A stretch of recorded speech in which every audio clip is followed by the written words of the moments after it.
Hello बच्चों, स्वागत है आपका फिर से अरविंदा A1 चैनल में। तो पिछले वीडियो में आप लोग पढ़े थे लाइफ प्रोसेस का कुछ वीवीआई क्वेश्चन। तो आज मैं फिर से लेकर आई हूँ चैप्टर 2 का कंट्रोल एंड कोऑर्डिनेशन का वीवीआई क्वेश्चन। तो चलिए स्टार्ट करते हैं। पहला क्वेश्चन कह रहा है ग्राणग्राही किसके लिए होते हैं। तो पहले हम समझते हैं ग्राणग्राही क्या होते हैं। तो ग्राणग्राही एक हमारा नाक के स्थित होते हैं, एक पदार्थ है जो हमें नाक के स्थित होते हैं, जो हमारे स्मेल के लिए होते हैं। तो पहला ऑप्शन है हमारा प्रकाश के संवेदना के लिए, गंध के संवेदना के लिए, स्पर्श के संवेदना के लिए या स्वाद के संवेदना के लिए। तो प्रकाश का मतलब होता है लाइट। तो ग्राणग्राही पहले ही आप लोग पढ़ दिए हैं कि ये हमारे नाक में स्थित होता है, जो हमारे स्मेलिंग के लिए होता है। तो हमारा ऑप्शन क्या कह रहा है, बी में गंध के संवेदना के लिए, थर्ड है स्पर्श यानी टच, फोर्थ है स्वाद यानी टेस्ट।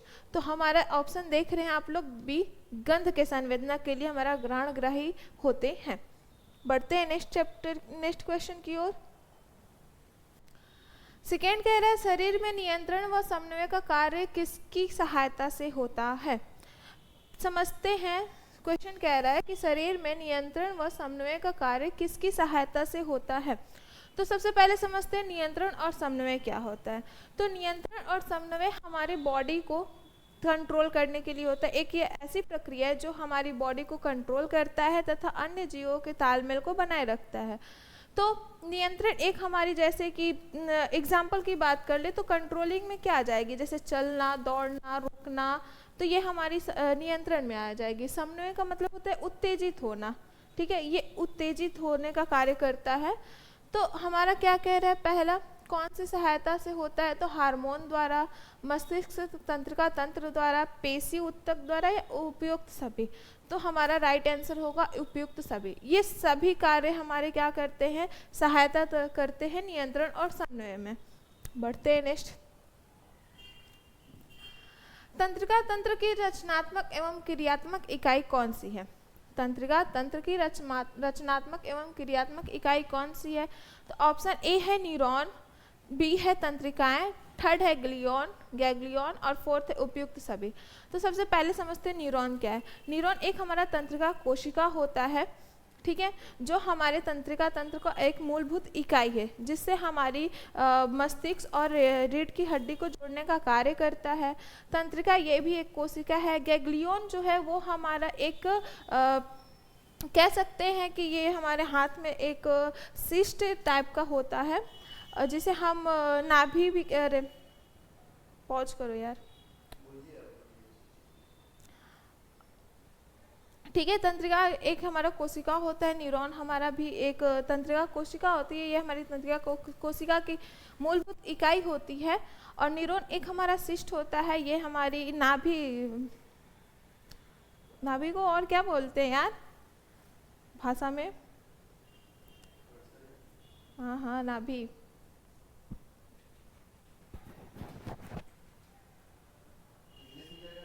हाँ पक्का ना,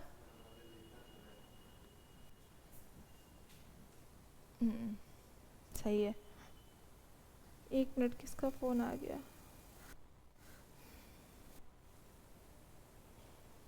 फोन रिसीव कर लूं भैया का।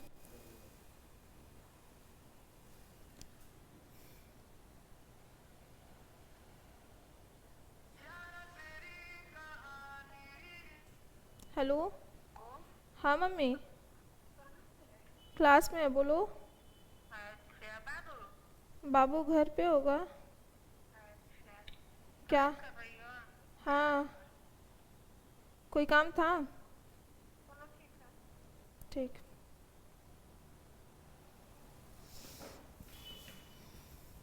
चल चलो,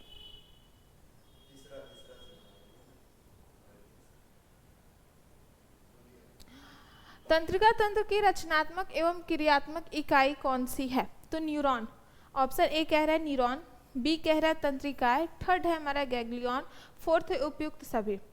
तो न्यूरॉन एक हमारा तंत्रिका कोशिका होती है, जिसे हम मूलभूत इकाई भी कहते हैं, जिसमें हमारा मस्तिष्क और रीढ़ की हड्डी क्या होती है, जुड़ी होती है, जिसका निर्माण भी होता है उसमें, ठीक है।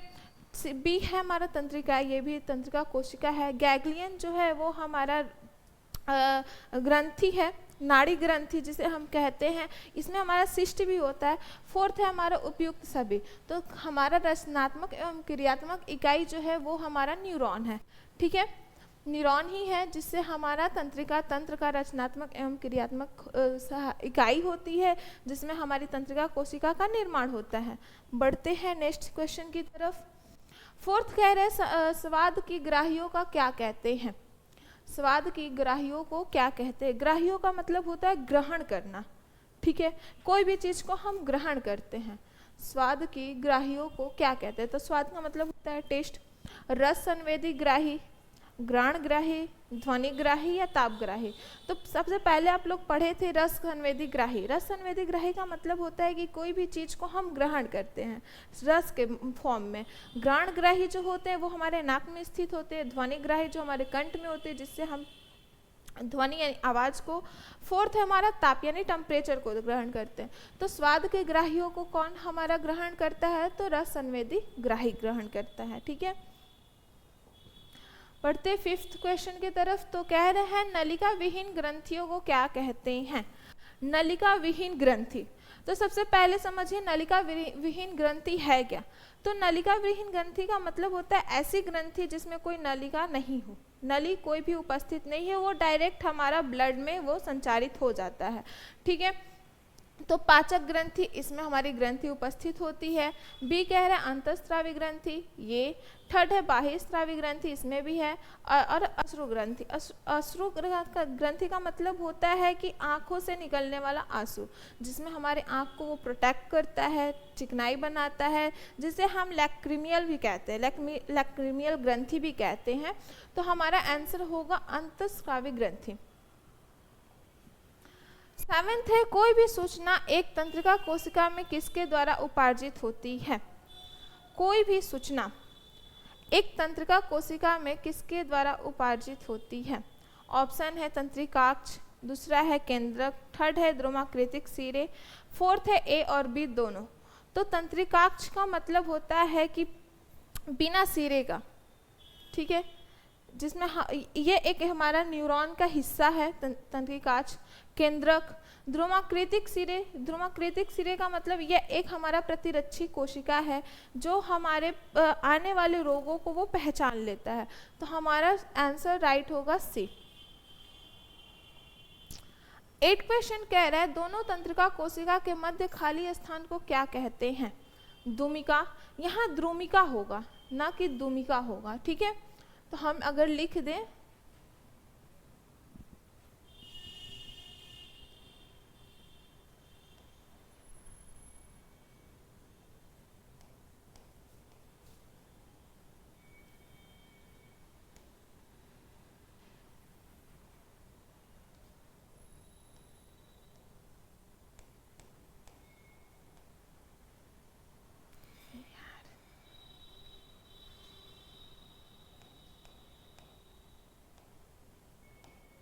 द्रुमिका। बी है सिनेटस, थर्ड है एक्सॉन, डी है आवेग। यहाँ सिनेटस के जगह सिनेप्स होगा।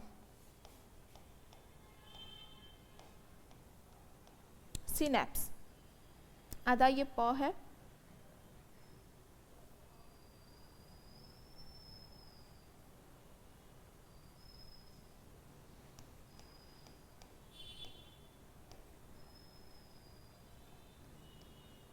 सिनेप्स, थर्ड है एक्सॉन, डी है हमारा आवेग। द्रुमिका का अभी मतलब आप लोग समझे हैं कि यह एक प्रतिरक्षी कोशिका होती है। सिनेप्स, सिनेप्स का मतलब होता है कि जब दो तंत्रिका तंत्र आपस में जब मध्य स्थित होते हैं, खाली होते हैं, तो उसे हम सिनेप्स कहते हैं। सिनेप्स का मतलब होता है कि एक तंत्रिका तंत्र दूसरे तंत्रिका तंत्र को आवेग संचारित करता है। थर्ड है हमारा एक्सॉन, फोर्थ है हमारा डी। तो ये कह रहे हैं दो तंत्रिका कोशिका के मध्य खाली स्थान को क्या कहते हैं, तो सिनेप्स यानी सिनेप्स कहते हैं। ठीक है, बढ़ते हैं नेक्स्ट क्वेश्चन की तरफ। 9th कह रहे हैं द्रुमिका से विद्युत आवेग कहाँ जाता है। द्रुमिका से जो होता है विद्युत आवेग कहाँ जाता है, तो हमारा जाता है कोशिका काय में। कहाँ जाता है, कोशिका काय में। 10th क्वेश्चन कह रहा है कि कौन सूचनाओं को विद्युत आवेग के द्वारा शरीर के एक भाग से दूसरे भाग तक संवहन में विष्टीकृत करता है। यानी कौन सा ऐसी इंफॉर्मेशन है, कौन सा ऐसा हमारे बॉडी का पार्ट है जो हमारा एक भाग से दूसरे भाग तक, यानी कि बात करें तो हमारे स्पाइनल कॉर्ड से ब्रेन तक कौन हमारा पहुंचाता है, तो हमारा ये न्यूरॉन पहुंचाता है। ठीक है, ये हमारे सूचना प्रदान करने का कार्य करता है। जैसे मान लेते हैं, एग्जाम्पल ले लेते हैं कि यदि मुझे कोई कांटा चुभा, ठीक है, तो सबसे पहले चुभा या फिर कोई भी चीज़ हमारे बॉडी पे इफेक्ट पड़ रही है तो तुरंत हमारे स्पाइनल कॉर्ड क्या करता है, सीधे ब्रेन तक जाता है और वो इन्फॉर्मेशन देता है। तो ये हमारा इन्फॉर्मेशन देने का काम हमारा न्यूरॉन करता है। 11th कह रहे हैं तंत्रिका उत्तक किसका बना होता है। हमारा जो तंत्रिका उत्तक होता है, पहले तो हमारे तंत्रिका कोशिका भी होती है और उत्तक भी होती है, टिश्यू भी होती है। तो वो किसका बना होता है, तो तंत्रिका कोशिका का बना होता है, न्यूरॉन का, या पेशीय कोशिकाओं का, या डी कह रहे हैं ए और बी दोनों का। तो हमारी जो तंत्रिका उत्तक है ये हमारी तंत्रिका कोशिका का भी बना होता है और न्यूरॉन का भी। तो हमारा राइट आंसर डी होगा। 12th कह रहा है तंत्रिकाओं जो सूचना को प्रमस्तिष्क तक लेकर जाती है। तंत्रिका जो सूचना को मस्तिष्क तक लेकर जाती है उसे हम क्या कहते हैं। हमारी जो तंत्रिका है जो हमारे ब्रेन तक लेके जाती है जो भी सूचना है उसे हम क्या कहते हैं, संवेदी तंत्रिका, मोटर तंत्रिका, मिश्रित तंत्रिका, या डी ऑप्शन कह रहा है ए और बी दोनों। ठीक है, तो हमारा आंसर होगा मोटर तंत्रिका। ठीक है, मोटर तंत्रिका एक हमारा गति करने वाला तंत्रिका होता है जो हमारी इंफॉर्मेशन, जैसे न्यूरॉन था, न्यूरॉन हमारे स्पाइनल कॉर्ड को हमारे ब्रेन तक जाता था, तो मोटर तंत्रिका भी करता है जो हमारे तंत्रिका को मस्तिष्क तक कोई भी सूचना पहुंचाने का वो कार्य करता है।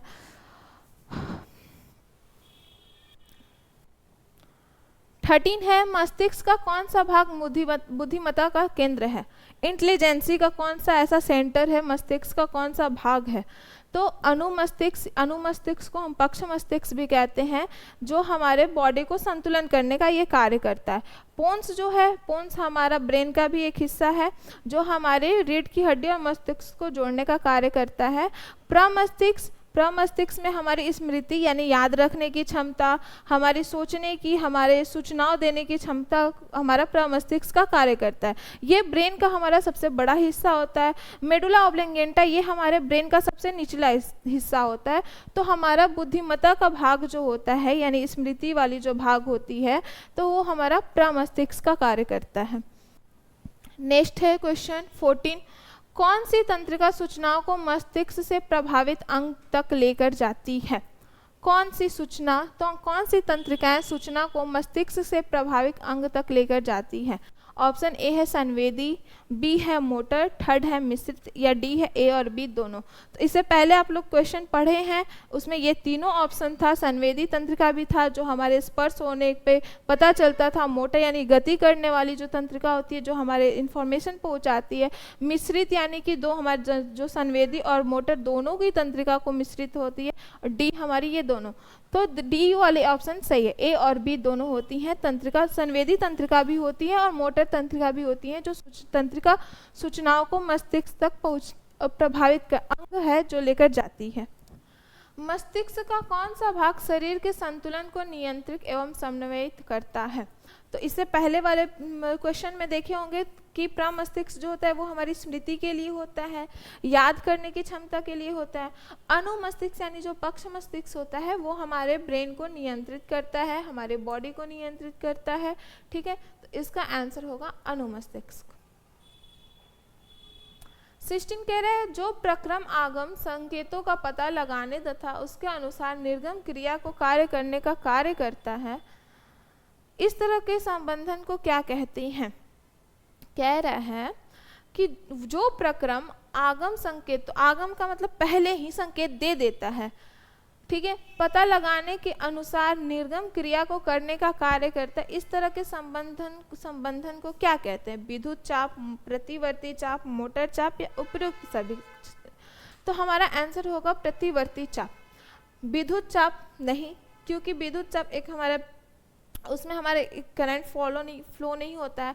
प्रतिवर्ती चाप क्या है, तो प्रतिवर्ती चाप में पहले ही हमें पता चल जाता है। जैसे एग्जाम्पल की बात कर ले, एग्जाम्पल ले ले तो जैसे कोई भी चीज़ एक गर्म बर्तन में पानी रखी हुई है, गर्म पानी बर्तन में रखी हुई है, तो यदि हम उसमें डालेंगे तो हमें पहले से ही पता चल जाता है कि वो गर्म बर्तन है। तो हम क्या करते हैं, पहले से ही उस हाथ को हम हटा लेते हैं।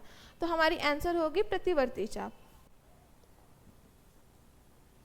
17 कह रहा है कि प्रतिवर्ती चाप का कौन सा तंत्र का उत्तक संबंधित है। प्रतिवर्ती चाप से कौन सा तंत्र का उत्तक संबंधित है?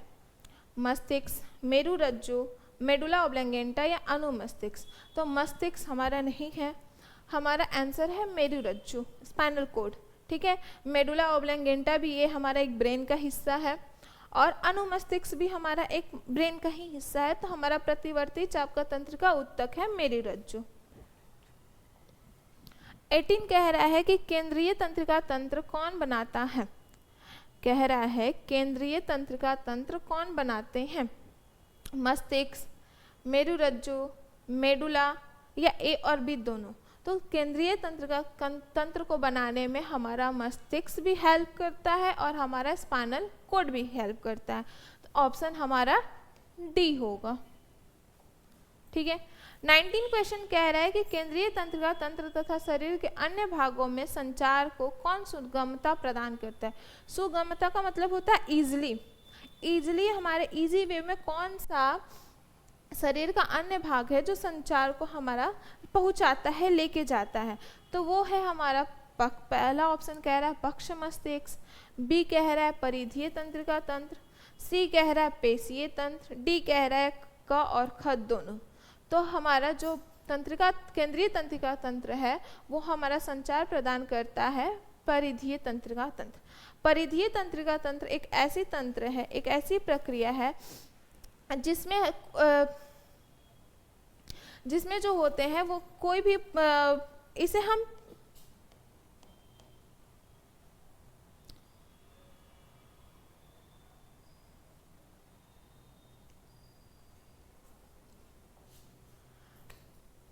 कह रहा है परिधीय तंत्रिका तंत्र किससे मिलकर बना है। परिधीय तंत्रिका तंत्र किससे मिलकर बना है? कपाल तंत्रिकाओं से, मेरु तंत्रिकाओं से, पेशीय तंत्रिकाओं से, ए और बी दोनों से। तो परिधीय तंत्रिका तंत्र हमारे दोनों से मिलकर बना है, कपाल तंत्रिकाओं से भी और मेरु तंत्रिकाओं से भी। तो हमारा ऑप्शन डी होगा। समझते कपाल तंत्रिका क्या है और मेरु तंत्रिका क्या है। तो कपाल तंत्रिका जो होते हैं वो ब्रेन से निकलते हैं तथा मेरु तंत्रिका जो होते हैं वो हमारे परिधीय तंत्रिका तंत्र का ही दोनों हिस्सा हैं। तब कपाल तंत्रिका जो होते हैं वो हमारे ब्रेन से निकलते हैं और मेरु तंत्रिका जो होते हैं वो हमारे स्पाइनल से निकलते हैं।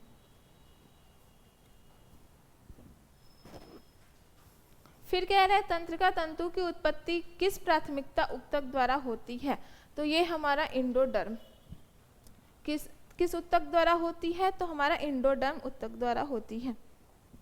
सेकेंड कह रहा है मानव हृदय का औसत प्रकुंचन दाब लगभग कितना होता है। तो इससे पहले वाले वीडियो में देखे होंगे तो वो नीचे वाले हिस्से का पूछा था दाब, और ये अभी पूछ रहा प्रकुंचन दाब। तो हमारा एक नॉर्मल एक स्वस्थ व्यक्ति का जो ब्लड प्रेशर होता है वो 120/80 होता है।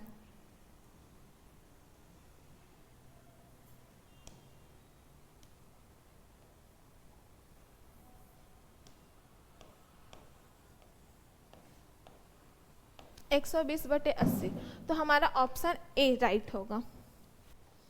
थर्ड कह रहा है यदि हमारे आहार नाल में आयोडीन की कमी है तो हमें किस प्रकार के रोगों होने की संभावना है। हमारे आहार नाल में आयोडीन की कमी, ठीक है, तो हमें किस प्रकार की रोग हो सकते हैं, कौन सी रोग से हम ग्रसित हो सकते हैं। तो पहला है ग्वाइटर, गलगंड, घेघा या इनमें से सभी। तो याद रखेंगे कि जो हमारा आयोडीन की कमी होती है वो हमारे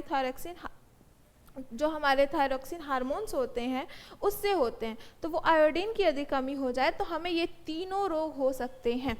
हमें ग्वाइटर भी हो सकता है, गलगंड भी हो सकता है, घेघा भी हो सकता है। तो हमारा आंसर डी होगा, इनमें से सभी। फोर्थ कह रहा है पादप हार्मोन का उदाहरण है। कौन सा हार्मोन पादप से निकलता है? पेप्सिन निकलता है, एड्रिनल निकलता है, ऑक्सिन निकलता है या टेस्टोस्टेरोन निकलता है? तो हमारा पादप हार्मोन ऑक्सिन होता है। 5th कह रहा है मनुष्य के शरीर में सबसे बड़ी ग्रंथि है। कौन सी सबसे बड़ी ग्रंथि है? तो हमारा लीवर, अग्नाशय, अंडाशय या एड्रिनल। तो हमारा सबसे बड़ी ग्रंथि मनुष्य में जो होता है वो है लीवर। 6 कह रहा है ऑक्सिन है। ऑक्सिन क्या है भाई? तो ये एक प्रकार का हार्मोन है, ठीक है। ऑक्सिन जो होता है वो एक प्रकार का हार्मोन है जो प्लांटों से निकलता है। तो यहाँ ऑप्शन में हमारा देख रहे हैं एक हार्मोन है, वसा है, एंजाइम है या कार्बोहाइड्रेट। ऑक्सिन जो होता है वो एक प्रकार का हार्मोन होता है। बढ़ते हैं नेक्स्ट। 2 न्यूरॉन के मध्य खाली स्थान को क्या कहते हैं? इससे पिछले वाले क्वेश्चन में भी यही पूछा हुआ था। तो इसे हम सिनेप्स कहते हैं। क्या कहते हैं? सिनेप्स कहते हैं। 2 न्यूरॉन के मध्य खाली स्थान को सिनेप्स कहते हैं, जो हमारी एक तंत्रिका तंत्र दूसरे तंत्रिका तंत्र के आवेगों को संचारित करती है, ठीक है। 8 कह रहा है मस्तिष्क उत्तरदायी होते हैं। हमारी जो ब्रेन होते हैं वो किसके लिए उत्तरदायी होते हैं? तो ऑप्शन ए कह रहा है सोचने के लिए, बी कह रहा है हृदय स्पंदन के लिए, सी कह रहा है शरीर के संतुलन बनाने के लिए, डी इनमें से सभी। तो हमारा जो ब्रेन होता है ये तीनों ऑप्शन इसके लिए सही है। सोचने के लिए भी काम करता है, हृदय स्पंदन के लिए भी करता है और शरीर को संतुलन बनाए रखने के लिए भी, उसे कंट्रोल करने के लिए भी हमारा ब्रेन जो है वो कार्य करता है। तो इसका ऑप्शन होगा डी। 9th कह रहा है जिब्रेलिन क्या है? जिब्रेलिन जो है वो क्या है? तो ऑक्सिन और जिब्रेलिन ये दोनों एक हमारा पादप हार्मोन है, ठीक है। वसा नहीं है, एंजाइम नहीं है, कार्बोहाइड्रेट नहीं है। ऑक्सिन और जिब्रेलिन ये दोनों हमारा एक पादप हार्मोन है। 10th आते हैं। डाइएन्सेफेलॉन तथा सेरिब्रम भाग है। किसका भाग है? तो अग्र मस्तिष्क यानी कि सेरिब्रम का भाग है, या मध्य मस्तिष्क का, या पक्ष मस्तिष्क का, इसमें से कोई नहीं। तो डाइएन्सेफेलॉन और सेरिब्रम किसका भाग है? तो अग्र मस्तिष्क का भाग है, ठीक है, जिसमें हमारी सोचने की शक्ति, हमारे बॉडी की संतुलन, ये सभी कार्य होते हैं। ये हमारे ब्रेन का एक हिस्सा भी है। 11th है रुधिर चाप। इनमें से कौन नियंत्रित करता है रुधिर चाप को? ब्लड। रुधिर चाप को इनमें से कौन सा नियंत्रित करता है? थाइमस करता है, थायराइड करता है, एड्रिनल करता है या वृषण करता है? तो ये थाइमस जो है वो भी एक ग्रंथि है, थायराइड भी एक ग्रंथि है, एड्रिनल भी ग्रंथि है और वृषण भी है। तो हमारा आंसर होगा सी, एड्रिनल ग्रंथि। नेक्स्ट है वृषण। 12th वृषण द्वारा स्रावित हार्मोन को क्या कहते हैं? वृषण यह एक हमारा ग्रंथि है जो मेल में होते हैं, ठीक है। तो हमारा ऑप्शन है टेस्टोस्टेरोन, प्रोजेस्टेरोन, एस्ट्रोजन या प्रोलैक्टिन, ठीक है। तो वृषण में पाए जाते हैं टेस्टोस्टेरोन, ठीक है। प्रोजेस्टेरोन ये भी एक हमारा हार्मोन है, एस्ट्रोजन ये भी एक हमारा हार्मोन है और प्रोलैक्टिन ये भी एक हमारा हार्मोन है। बट वृषण में जो मेल में होते हैं वो है हमारा टेस्टोस्टेरोन। 13 कह रहा है अग्नाशय का कितना प्रतिशत भाग अंतःस्रावी होते हैं? तो ये हमारा आंसर होगा 1%, ठीक है। अग्नाशय का केवल 1% भाग ही अंतःस्रावी होते हैं, निकलते हैं। 14 है मानव में बुद्धि एवं चतुराई का केंद्र क्या है? मानव अपनी चालाकियाँ, चाहे वो पढ़ने लिखने की हो या किसी कार्य के प्रति हो, तो उसका कौन सा केंद्र होता है? तो ऑप्शन ए कह रहे हैं सेरिब्रम, ऑप्शन बी है सेरिबेलम, 3rd है स्पाइनल कोड, 4th है हाइपोथैलेमस, ठीक है। तो इससे पहले आप लोग ब्रेन के बारे में पढ़े हैं। तो ब्रेन में सेरिब्रम जो है वो हमारा मानव की बुद्धि और चतुराई दोनों के लिए है। तो हमारा ऑप्शन ए होगा सेरिब्रम, ठीक है। 5वां कह रहा है ग्वाइटर तथा घेघा होता है। ग्वाइटर तथा घेघा ये दोनों एक रोग है, तो वो किसके कमी से होता है? तो ये आयोडीन की कमी से होता है, ठीक है। जिसमें हमारा जो थायराइड ग्रंथि होती है उसमें हमारे आयोडीन की कमी हो जाती है, तो हमें ग्वाइटर अथवा घेघा रोग कहते हैं या हो जाता है। तो ये हमारे आयोडीन की कमी से होती है। तो आज के लिए इतना ही। ये थी आप लोग के सेकेंड चैप्टर की कुछ VVI MCQ क्वेश्चन। तो मिलते हैं अगले वीडियो में नए चैप्टर के साथ। अब तक अब तक के लिए बस इतना ही। कोई भी कन्फ्यूज़न हो तो आप लोग फिर से इसको रिवाइंड कर लीजिएगा। तब तक के लिए bye bye, have a nice day, जय हिंद।